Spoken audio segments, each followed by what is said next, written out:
حکیم ثنائی غزنوی فارسی کی شعری روایت کے سب سے بڑے ناموں میں سے ایک ہیں اور خصوصاً متصوفانہ شاعری کے اماموں میں سے ایک ہیں،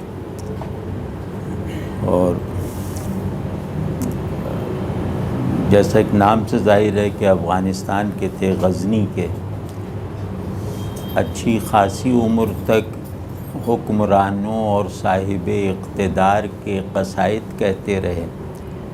پھر کوئی ایسا تجربہ ہوا، کوئی ایسا واقعہ پیش آیا یا اللہ کی طرف سے توفیق ہوئی، دل بدلا، اور اس کے بعد پھر حقائق کی شاعری شروع کی، معارف کی شاعری شروع کی، اور اگر تعریفی کرنی تھی تو اللہ اور اللہ کے رسول صلی اللہ علیہ وسلم یا بڑے لوگوں کی، بڑی روحانی شخصیتوں کی منقبتیں لکھنے تک محدود رہے۔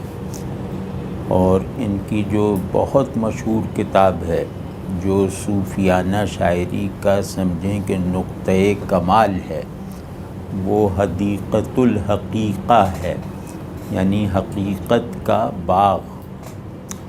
تو مثنوی ہے، وہ لمبی مثنوی ہے، تو انشاءاللہ حدیقۃ الحقیقہ پہ کسی وقت الگ سے ایک نشست کریں گے تاکہ اس کا تعارف پورا ہو جائے۔ تو یہ جو نعت ہے اسی حدیقۃ الحقیقہ میں ہے، یعنی پہلے کے رواج کے مطابق مثنوی کو یا دیوان کو شروع کیا جاتا تھا حمد، نعت اور خلفائے راشدین کی منقبت سے، تو اسی رواج کے مطابق حدیقۃ الحقیقہ میں حمد کے بعد جو نعت ہے، آج ہم وہ یا اس کا بڑا حصہ پڑھنے کا آغاز کریں گے۔ تو حدیقۃ الحقیقہ کا پورا نام ہے حدیقۃ الحقیقہ و شریعۃ الطریقہ۔ تو اس کا جو تیسرا باب ہے وہ ہے نعت پیامبر ما محمد مصطفیٰ علیہ السلام و فضیلت وے بر جمیع پیغمبراں۔ بسم اللہ کرتے ہیں۔ احمد مرسلاں چراغ جہاں، احمد مرسلاں چراغ جہاں، رحمت عالم آشکار و نہاں، صلی اللہ علیہ وسلم۔ کہ احمد مرسل علیہ السلام وہ تو دنیا کا چراغ ہیں، کائنات کا چراغ ہیں، موجودات کا چراغ ہیں۔ تو یہاں جہاں کے معنی دنیا ہے، جہاں کا مطلب کائنات ہے، اور جہاں کا مطلب تمام ما سوی اللہ، یعنی تمام عالم وجود۔ تو تینوں معنی یہاں عالم وجود کہہ دیا تو اس میں باقی عوالم خود بخود آ گئے۔ تو فرما رہے ہیں کہ رسول اللہ صلی اللہ علیہ وسلم احمد مرسل، جنہیں بھیجا گیا تعریف کرنے والا بنا کر، تو جنہیں اللہ نے بھیجا اپنی تعریف، اپنی حمد کرنے والا، سب سے زیادہ حمد کرنے والا بنا کر۔ تو جو اللہ کی تعریف سب سے زیادہ کرنے کی توفیق رکھتا ہو، وہ اللہ کی معرفت بھی سب سے زیادہ رکھتا ہوگا، اور اس کے وجود کو، اس کے نفس مبارک کو اللہ تبارک و تعالیٰ کے اخلاق اور صفات کے ساتھ مناسبت بھی سب سے زیادہ ہوگی۔ تو رسول اللہ صلی اللہ علیہ وسلم، جنہیں اللہ تبارک و تعالیٰ نے سب سے زیادہ حمد کرنے والا، سب سے زیادہ حالت حمد میں رہنے والا، سب سے زیادہ معرفت حمد رکھنے والا بنا کر کائنات کی طرف بھیجا، یعنی آپ صلی اللہ علیہ وسلم کی تخلیق مادہ حمد سے کر کے اللہ تبارک و تعالی نے آپ کو دنیا کی طرف بھیجا تاکہ وہ دنیا میں بھی دنیا والوں کو بھی اللہ تبارک و تعالی کے ساتھ شکر گزاری اور تابع داری کے ساتھ متعلق ہونے کے آداب سکھائیں۔ تو آپ صلی اللہ علیہ وسلم کا مشن یہ تھا کہ ہر ایک کو اللہ کا دوست بنا دے، ہر ایک کے احوال میں اللہ کے شکر کی رہنمائی میں چلنے والا ایک نظام چلا دیں۔ تو آپ صلی اللہ علیہ وسلم کو اس مقصد کے لیے اللہ نے کائنات میں بھیجا، اور جو اس شان ہستی کے ساتھ اور ایسی خدائی ضمانت کے ساتھ دنیا کی طرف بھیجا جائے تو وہ کوئی عام ہستی نہیں ہوگا، وہ خود ایک ایسی ہستی ہوگا کہ جس طرح ہم اللہ کی عبادت کرتے ہیں اللہ کو پوری طرح پہچانے بغیر، اسی طرح لوگ اس ذات اقدس علیہ السلام کی اطاعت کریں گے، اس سے محبت کریں گے، اس کے تمام مراتب کو سمجھے بغیر، اس کے مراتب کو ٹھیک سے جانے بغیر۔ تو دو ہستیاں ایسی ہیں کہ جن سے ہمارے تعلق میں ان ہستیوں کے ساتھ کامل معرفت کی شرط نہیں ہے۔ وہ ایک ہستی ہیں اللہ تبارک و تعالی، دوسری ہستی ہیں رسول اللہ صلی اللہ علیہ وسلم، کہ ہم سے یہ تقاضا ہی نہیں کیا گیا کہ تم رسول اللہ صلی اللہ علیہ وسلم کی باطنی اور ظاہری شانوں کو سمجھنے میں کمال حاصل کرو۔ ہم سے مطالبہ تعلق ہے، ہم سے مطالبہ کوئی ذہنی مطالبہ نہیں ہے۔ ذہن ہمیشہ عاجز اور ناقص ہے رسول اللہ صلی اللہ علیہ وسلم کے مراتب کو سمجھنے میں، اور وجود ہمیشہ حاضر ہے، ہمیشہ آمادگی اور جانثاری اور فنائیت کے ساتھ حاضر ہے رسول اللہ صلی اللہ علیہ وسلم کے تعلق میں خود کو پورا کھپا دینے کے لیے۔ تو رسول اللہ صلی اللہ علیہ وسلم کے تعلق کا بہت بڑا حق یہ ہے کہ ہم اپنے پورے وجود کے ساتھ، ہم اپنے تمام شعور بندگی کے ساتھ، ہم اپنے تمام مزاج عبودیت کے ساتھ، ہم اپنے تمام احوال بشریت کے ساتھ رسول اللہ صلی اللہ علیہ وسلم پر خود کو فنا کر کے دکھائیں۔ ہم آپ صلی اللہ علیہ وسلم کے ساتھ تعلق میں اپنے کل کو کھپا کر دکھائیں۔ تو ایسی ہستی جب کائنات کی طرف مبعوث فرمائی گئی تو اس کا ظاہر ہے کہ اسے کوئی ایسا درجہ اور مرتبہ دیا گیا ہوگا کہ تمام کائنات اس کی طفیلی بن کے رہے، حتیٰ کہ پورا عالم وجود جو ہے وہ اسی کی چمک سے روشن، اسی کی رمق سے زندہ ہو۔ تو آپ صلی اللہ علیہ وسلم کی حیثیت یہ ہے کہ آپ صلی اللہ علیہ وسلم کو دنیا میں بھیجا گیا دنیا کا چراغ بنا کر، یعنی اس دنیا میں حق کے ساتھ تعلق کی جتنی روشنی بھی ممکن ہے، اس دنیا میں اللہ کے ساتھ تعلق کی جتنی زندگی اور حرارت بھی مقدور کی گئی ہے، وہ سب کی سب آپ صلی اللہ علیہ وسلم کی ذات اقدس اور آپ صلی اللہ علیہ وسلم کی لائی ہوئی کتاب میں اکٹھا ہے۔ تو اب دنیا عدم کے اندھیرے سے نہ نکل سکتی، دنیا جہل اور کفر اور انکار کی تاریکی سے نہ نکل سکتی، دنیا موجود ہونا کوالیفائی نہ کر سکتی، دنیا میں اللہ کی طرف لے جانے والا راستہ کسی کو نہ ملتا اگر رسول اللہ صلی اللہ علیہ وسلم اللہ کا روشن کیا ہوا چراغ بن کے اس دنیا میں تشریف نہ لاتے۔ وہ چراغ جس پر ہدایت موقوف ہے، وہ چراغ جس پر ایمان موقوف ہے، وہ چراغ جس پر اللہ تک پہنچانے کا راستہ موقوف ہے۔ غرض یہ کہ وہ چراغ جو سامان وجود ہے، وہ چراغ جو اسباب ہدایت ہے، وہ بن کر آپ صلی اللہ علیہ وسلم اس دنیا میں تشریف لائے اور اس دنیا کو حقیقی معنی میں موجود ہونے کے لائق بنایا۔ ٹھیک ہے نا؟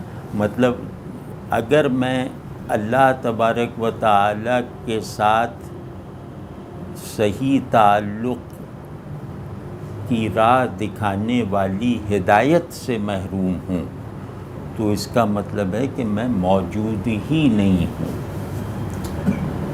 ٹھیک ہے نا؟ تو اب آپ صلی اللہ علیہ وسلم اس ہدایت کا چراغ بن کر تشریف لائے ہیں جو آدمی کو تعلق باللہ کے لیے لازماً درکار ہے، جس کی روشنی میں اللہ کو جتنا دیکھنا ہے دیکھا جائے گا، اور جتنا نہیں دیکھنا اتنا بھی اسی کی روشنی میں نہیں دیکھا جائے گا۔ آپ سمجھ گئے نا؟ اس بات کو سمجھیں۔ تو آپ صلی اللہ علیہ وسلم ایسے چراغ بن کے آئے ہیں کہ جنہوں نے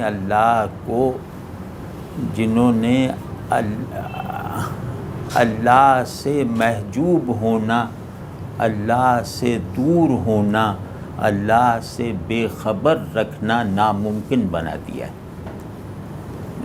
بے خبر رہنا ناممکن بنا دیا۔ تو اور چراغ کی دو صفتیں ہوتی ہیں، روشنی کی جہت سے پورا عالم شعور اس کا محتاج ہے، شعور کو روشنی درکار ہے، اور چراغ کا دوسرا پہلو حرارت ہے، گرمی ہے، خود کو وہ حرارت درکار ہے۔ تو عالم شعور کو جو روشنی درکار ہے وہ بھی آپ لے کر آئے بلکہ بن کر آئے، اور کائنات وجود کو جو زندگی درکار ہے وہ بھی آپ لے کر آئے بلکہ بن کر آئے۔ ٹھیک ہے نا؟ اب یہ بات ہوئی۔ رحمت عالم آشکار و نہاں، پہلا وصف بتایا کہ آپ صلی اللہ علیہ وسلم چراغ کائنات ہیں، چراغ موجودات ہیں، اور دوسرا وصف یہ بتایا کہ آپ صلی اللہ علیہ وسلم رحمت عالم ہیں۔ آپ صلی اللہ علیہ وسلم رحمت للعالمین ہیں، پوشیدہ طور سے بھی اور آشکارا انداز سے بھی، یعنی اس کائنات میں رحمت کے جتنے بھی عناصر کار فرما ہیں، وہ چاہے ہمیں دکھائی دے رہے ہوں، سجھائی دے رہے ہوں، یا ہمیں نہ دکھائی دے رہے ہوں، ہماری سمجھ میں نہ آ رہے ہوں، ہمارے تجربے میں نہ آئے ہوئے ہوں، وہ تمام معلوم و نامعلوم، وہ تمام ظاہر و غیبی عناصر رحمت، وہ سب آپ صلی اللہ علیہ وسلم کی ذات اور پیغام میں یکجا ہیں۔ تو ایک یہ اس کا سادہ سا مطلب ہوا کہ چراغ ہونا رحمت ہے نا۔ اب چراغ ہی سے پتہ چلتا ہے کہ میں نے کیا دیکھا، اور چراغ ہی سے پتہ چلتا ہے کہ میں نے کیا نہیں دیکھا۔ تو اسی انداز سے کیونکہ چراغ کی روشنی اور حرارت اصل رحمت ہے، تو آپ صلی اللہ علیہ وسلم چراغ کی حیثیت سے ایک ایسی رحمت ہیں جس کا کچھ حصہ ظاہر ہے، بڑا حصہ ہم لوگوں کا اس رحمت کے چشمے سے سیراب ہونے کے باوجود مخفی ہے۔ تو فرما رہے ہیں کہ اس دنیا میں جتنا بھی نظام رحمت ظاہری اور باطنی ہے، وہ سارا کا سارا آپ صلی اللہ علیہ وسلم کی ذات اقدس اور پیغام مبارک سے کی بنیاد پہ چل رہا ہے۔ دنیا کی طرف اشارہ ہے، تمام عالم، عالم کا مطلب کل عالم وجود، جس جہان پہ ہے کا اطلاق ہو سکے، ہے صادق ہے، اس کے لیے آپ صلی اللہ علیہ وسلم رحمت ہیں۔ ٹھیک ہے نا؟ یہ تو اس کا وہ، اور رحمت کسے کہتے ہیں؟ مطلب اس میں عالم واضح ہے، آشکار واضح ہے، نہا واضح ہے۔ یہ رحمت خود کسے کہتے ہیں؟ رحمت کہتے ہیں اللہ کے قرب کا حال اور اس حال کا احساس۔ رحمت کا مطلب ہے کہ آدمی خدا کے قرب کے انکیوبیٹر میں پروان چڑھ رہا ہے۔ رحمت کہتے ہیں اللہ نے اپنے قرب کو جیسے کہ ہماری ناقص تشبیہ کے مطابق انکیوبیٹر کی طرح بنایا ہے۔ کل عالم وجود رحمت کے انکیوبیٹر میں ہے۔ یہ رحمت ہے۔ رحمت کا مطلب ہے کہ اس کے وجود کی حقانیت کو، للہیت کو، خوبصورتی کو، حق کو، خیر کو پروان چڑھنے کے تمام ظاہری و باطنی اسباب کو ایک نظام وجود کی صورت میں کل کائنات پہ جاری رکھنا، یہ رحمت ہے۔ ٹھیک ہے نا؟ تو وہ انکیوبیٹر جو عالم وجود کی تکمیل کر رہا ہے، اس کی نمو کر رہا ہے، آپ صلی اللہ علیہ وسلم خود ہیں۔ یعنی آپ صلی اللہ علیہ وسلم کو اللہ نے وہ رحمت بنا کر بھیجا ہے جس رحمت میں حق اور خلق کے قرب کے تمام احوال و معارف فراہم ہوتے ہیں، اپنی اپنی بذات کے مطابق، اپنی اپنی حیثیت کے مطابق۔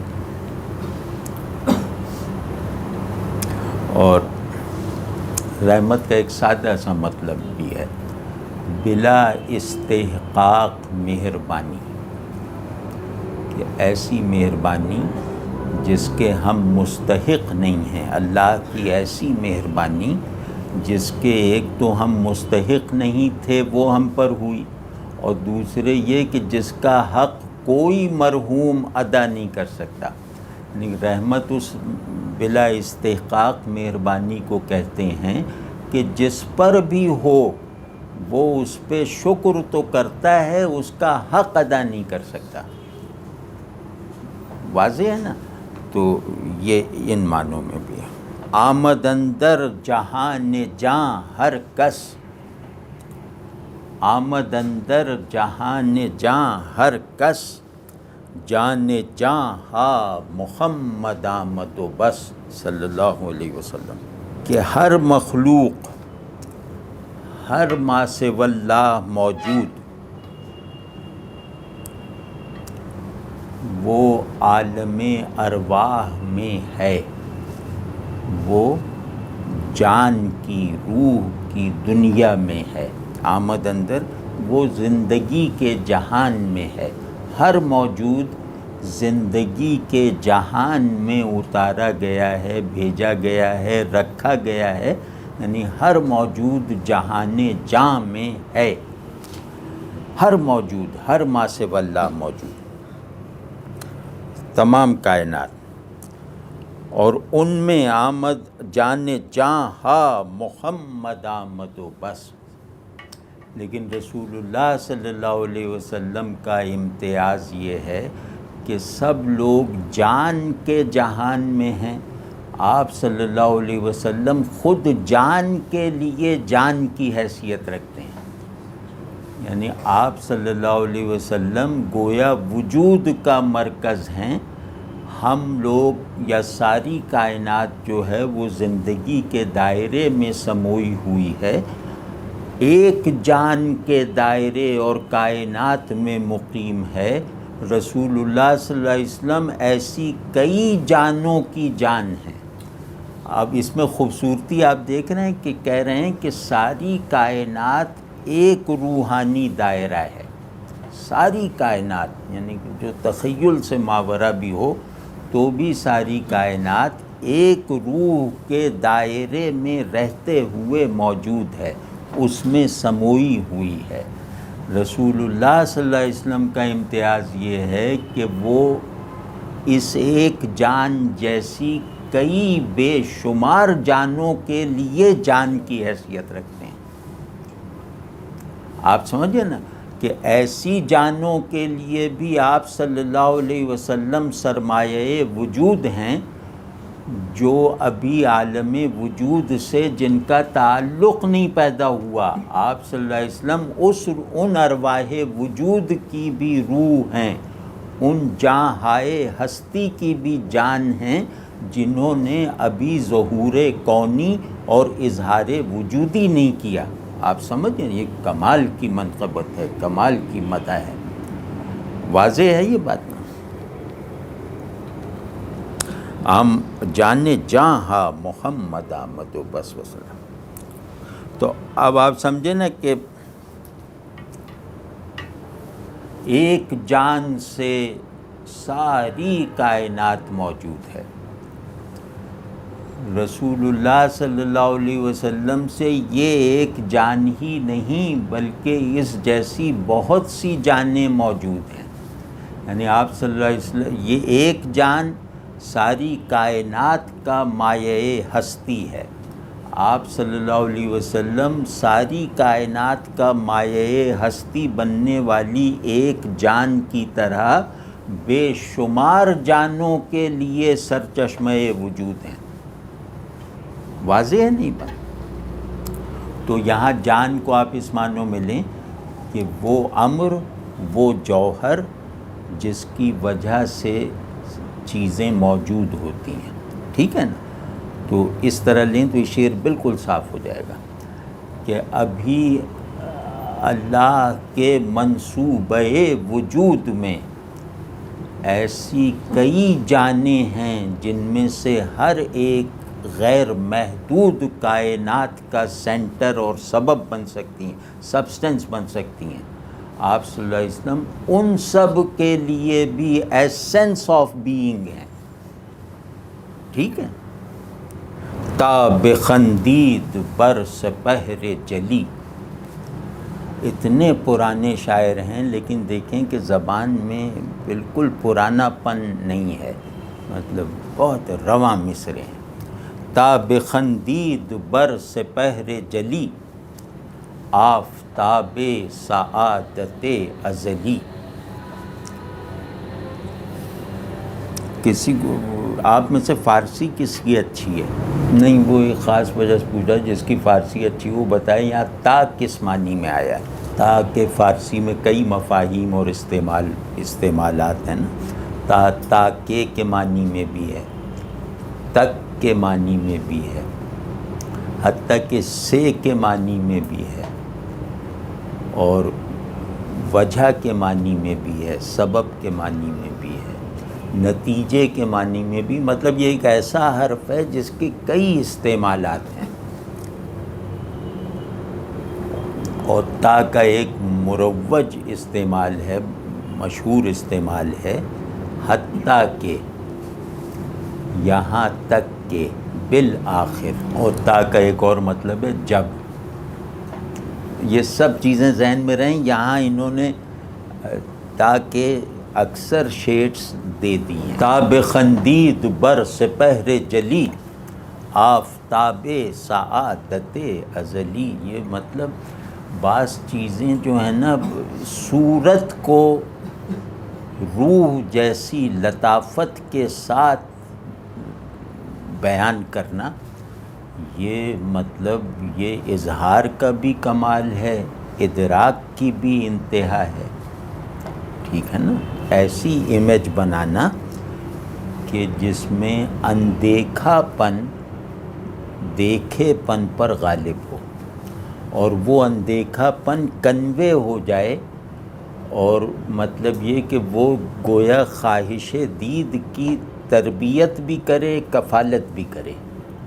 یعنی اندھے پن کو ایسا، اندیکھے پن کو اس طرح پورٹرے کر دینا کہ اس منظر کی انڈیکیشنز کا پیچھا کرنا دل اور چشم کے لیے ممکن نہ ہو، لیکن اس محال دیکھنا محال ہونے کی حالت میں بھی کیفیت گویا دیکھ لینے والی ہو۔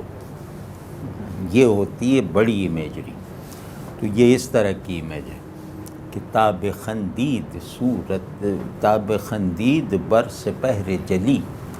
اب یہاں حتیٰ کہ بھی کہ رسول اللہ صلی اللہ علیہ وسلم کی بعثت ہو گئی، اور اب حتیٰ کہ وہ نظام چل پڑا آپ صلی اللہ علیہ وسلم کی بعثت کا، تو صاف آسمان پر، سپہر جلی کہتے ہیں صاف آسمان، روشن آسمان، صاف آسمان پر کھلکھلا اٹھا، چمک اٹھا، تاب خندید یہاں تک کہ چمک اٹھا، کھلکھلا اٹھا، آشکار ہو گیا، بر سپہر جلی روشن آسمان پر آفتاب سعادت ازلی، سعادت ازلی کا سورج۔ اب آپ دیکھیے کہ چراغ کہا، رحمت کہا، اب یہاں آفتاب سعادت ازلی کا، چراغ سے سورج تک کی منزلیں طے کی، ٹھیک ہے نا۔ تو اب یہ کہہ رہے ہیں کہ آپ صلی اللہ علیہ وسلم کا ظہور ایسا ہی واقعہ تھا کہ اگر اسے دیکھنے کی ناکام لیکن تسکین بخش کوشش کرنا چاہو تو اس منظر پر دل کو مرتکز کر دو کہ صاف آسمان اور اس پر سعادت ازلی کا سورج دمک رہا ہے، یعنی اس نے اپنا، اس کے افق سے، صاف آسمان کے افق سے سعادت ازلی کا سورج طلوع ہو رہا ہے۔ یہ آپ صلی اللہ علیہ وسلم کی تشریف آوری، بعثت اور دنیا میں بھیجے جانے کی کیفیت ہے کہ آپ صلی اللہ علیہ وسلم کو دنیا میں آفتاب سعادت ازلی بنا کر بھیجا گیا۔ اور اس میں خوبصورتی یہ ہے کہ سورج کا طلوع ہوتا ہوتا ہوتا ہوتا اس میں کچھ مراحل ہیں، وہ تمام مراحل مراحل بعثت ہیں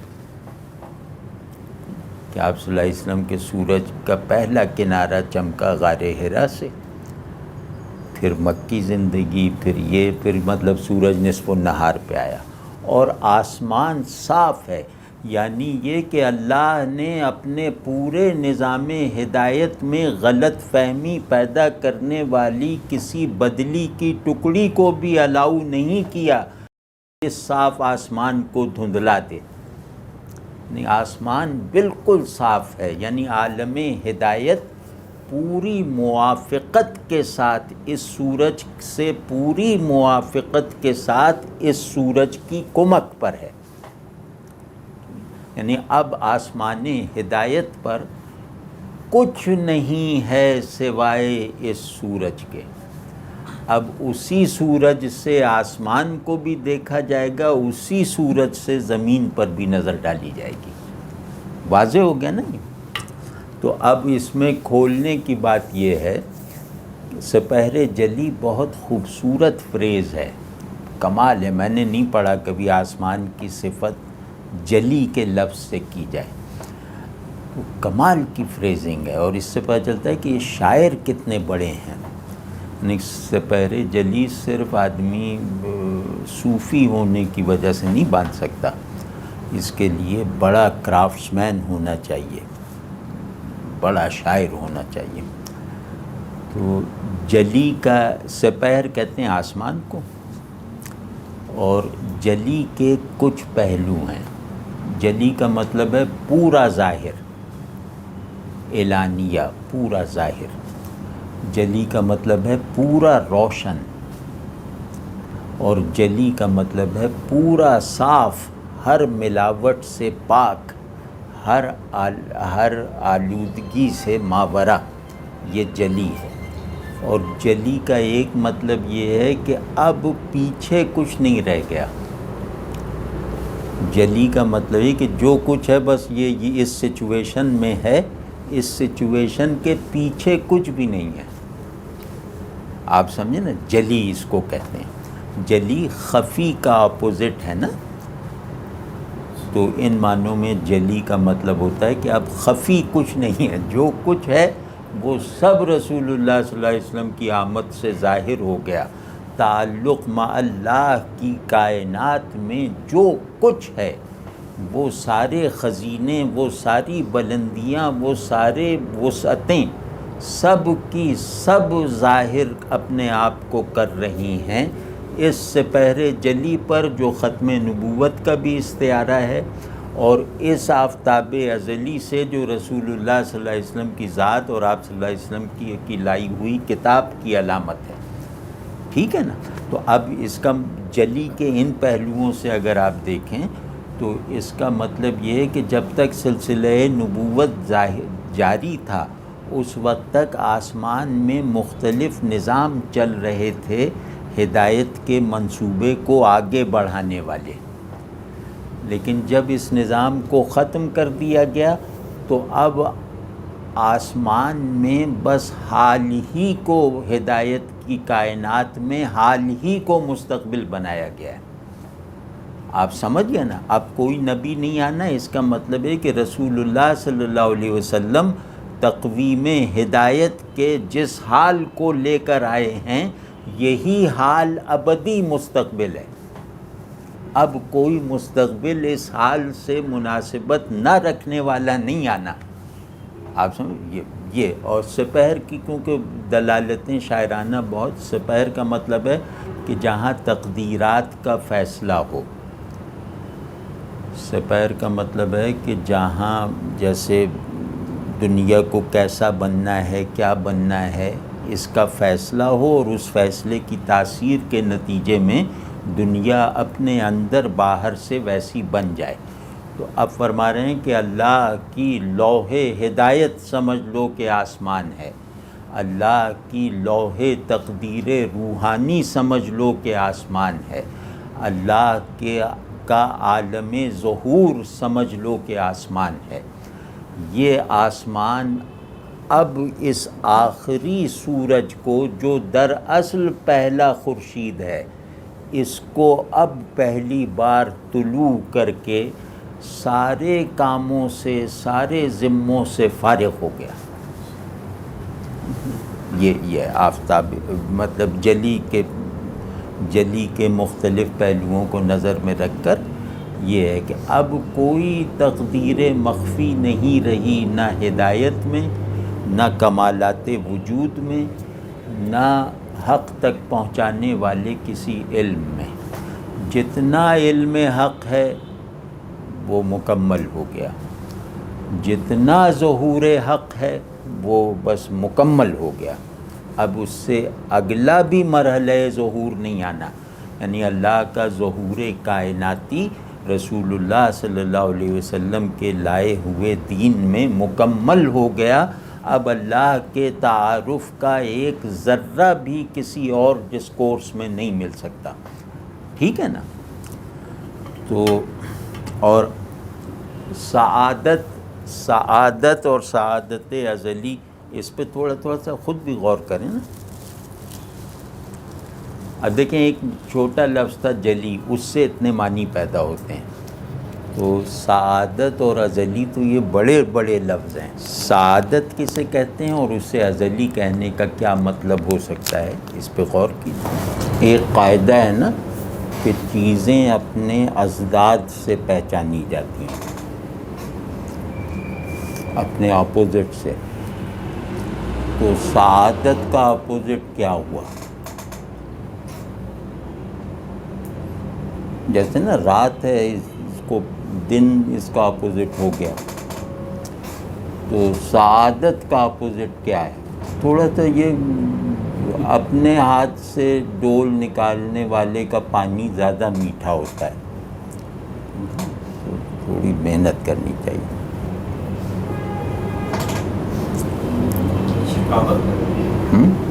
شقاوت بہت اچھا۔ ایک اور بتا دیں،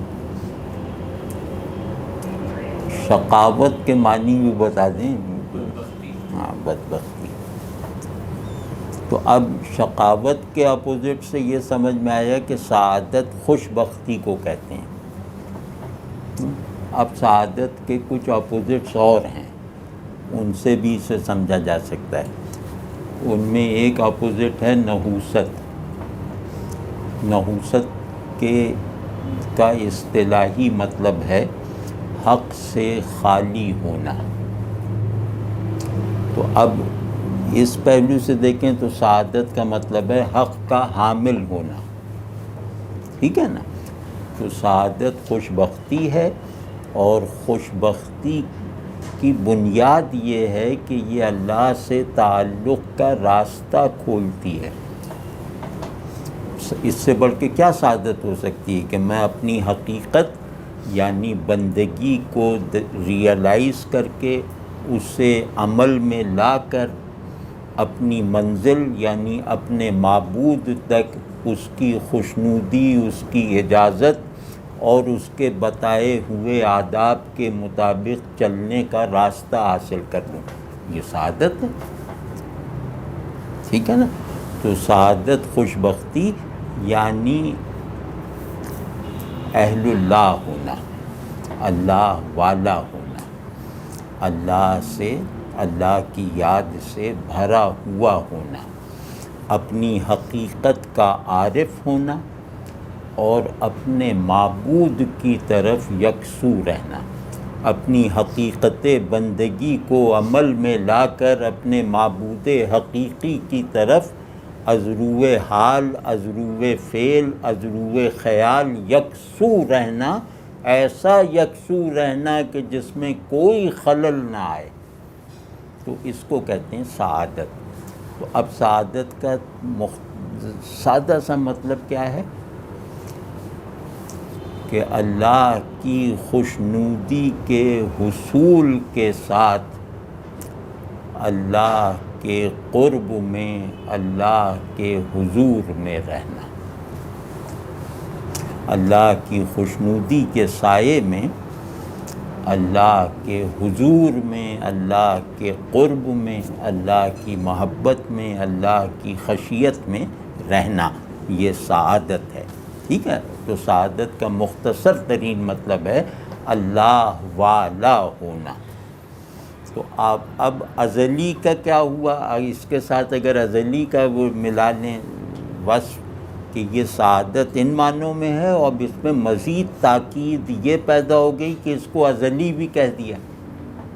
اس کا مطلب ہے کہ اللہ کے قرب کا وہ منتہا جو اللہ ہی نے بنایا اور اس منتہا کو رسول اللہ صلی اللہ علیہ وسلم کے لیے خاص رکھا، اللہ کے حضور کی فراہمی کا وہ اعلیٰ ترین درجہ جس پہ رسول اللہ صلی اللہ علیہ وسلم کو اللہ نے فائز فرمایا، یہ دنیا تخلیق کرنے سے پہلے، تو خلق عالم سے پہلے اللہ نے ایک مرتبہ تخلیق فرمایا اپنے قرب کا اور اپنی مکمل ترجمانی کا، یعنی اللہ نے اپنا مقرب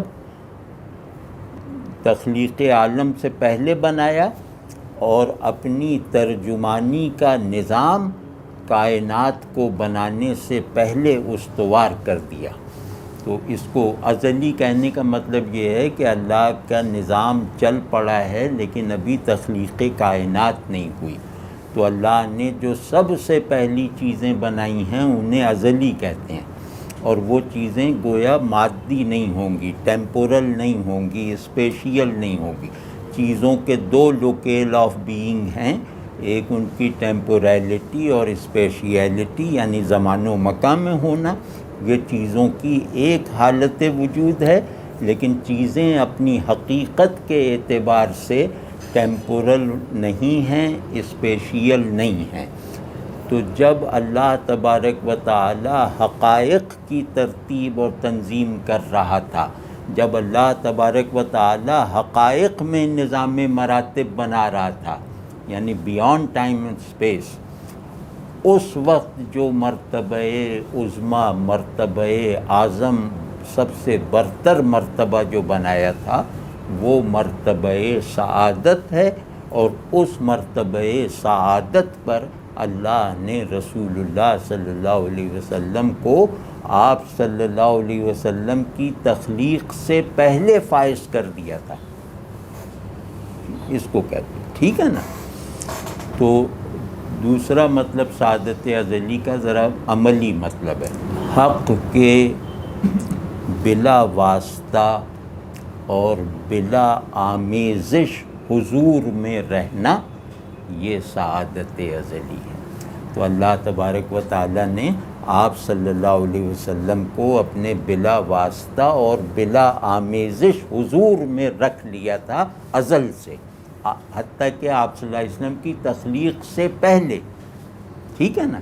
اب واضح ہو گیا نا. تو اب تاب خندید پھر تخلیق کا موقع آیا تو اللہ تبارک و تعالیٰ نے اس سعادت ازلی کے سورج کو خلق کیا، یعنی رسول اللہ صلی اللہ علیہ وسلم کو پیدا کیا، اور اس کی روشنی سے اس دنیا کی سطح وجود اور حالت وجود بدل دی، بلند کر دی.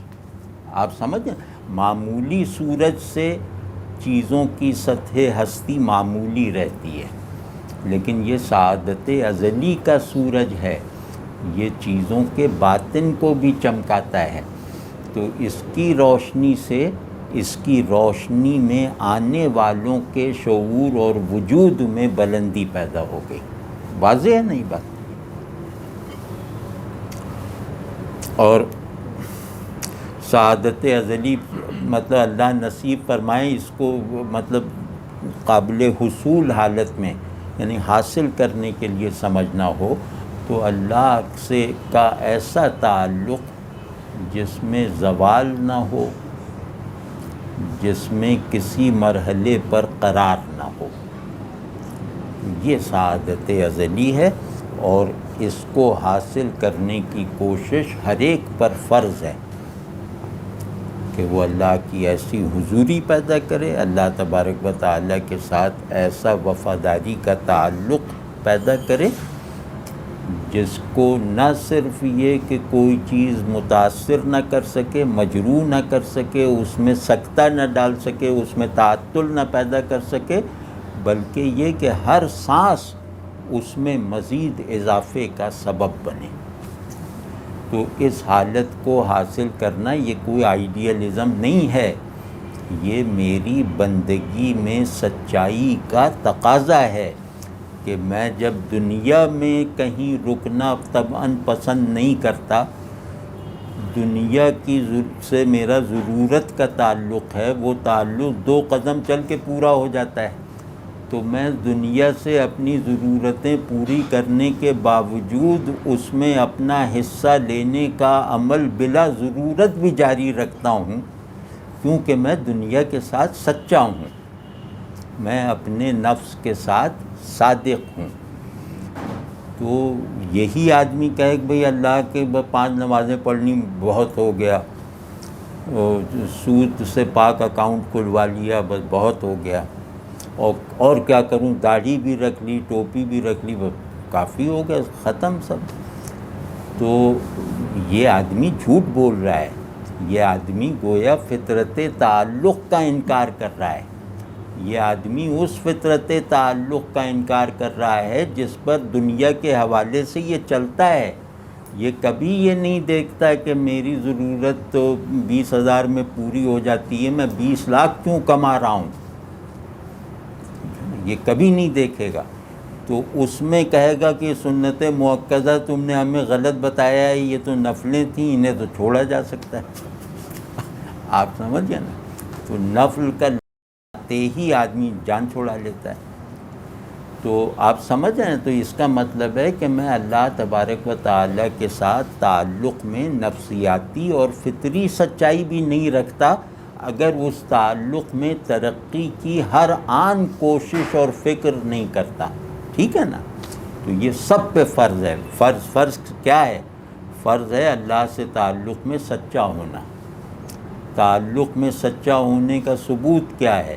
کہ اس تعلق کو مضبوط کرنے والے راستے پر کہیں بھی خود کو تھکنے نہ دینا، رکنے نہ دینا. تو آفتاب سعادت ازلی کا مطلب ہوا کہ وہ سعادت ازلی کا وہ سورج جو بس طلوع ہوتا ہے، مطلب غروب نہیں ہوتا. یعنی ازل جب آ جائے نا تو ازل کہتے ہیں، ازل صرف ما قبل ماضی نہیں ہے، ازل ما بعد مستقبل بھی ہے. ازل اور ابد یہ ایک آن کے 2 پرسپیکٹیو ہیں، یہ ایک وجود ہے نا ازل اور ابد. تو جو چیز ازلی ہے اس کا مطلب ہے کہ وہ گم ہونے کے لیے نہیں ہے، غائب ہونے کے لیے نہیں ہے، ختم ہونے کے لیے نہیں ہے۔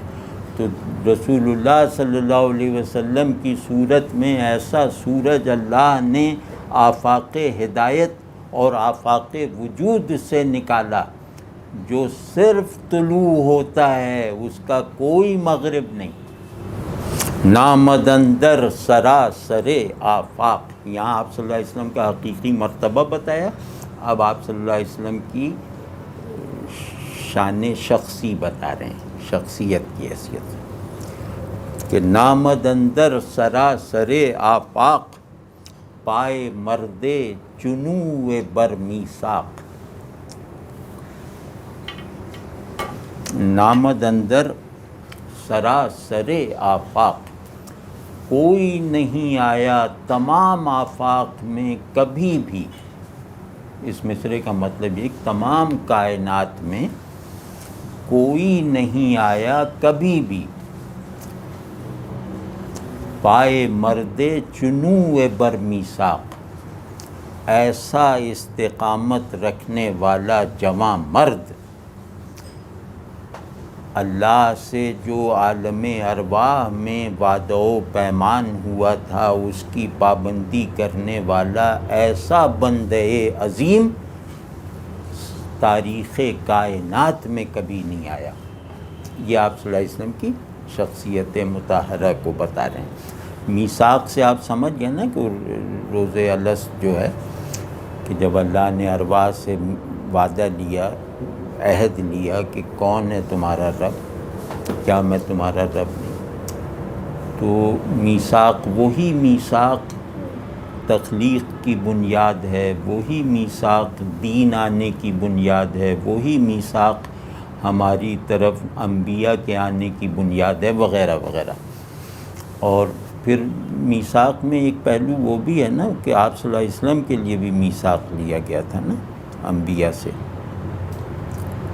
کہ اگر تم پاؤ تو تصدیق کرو گے۔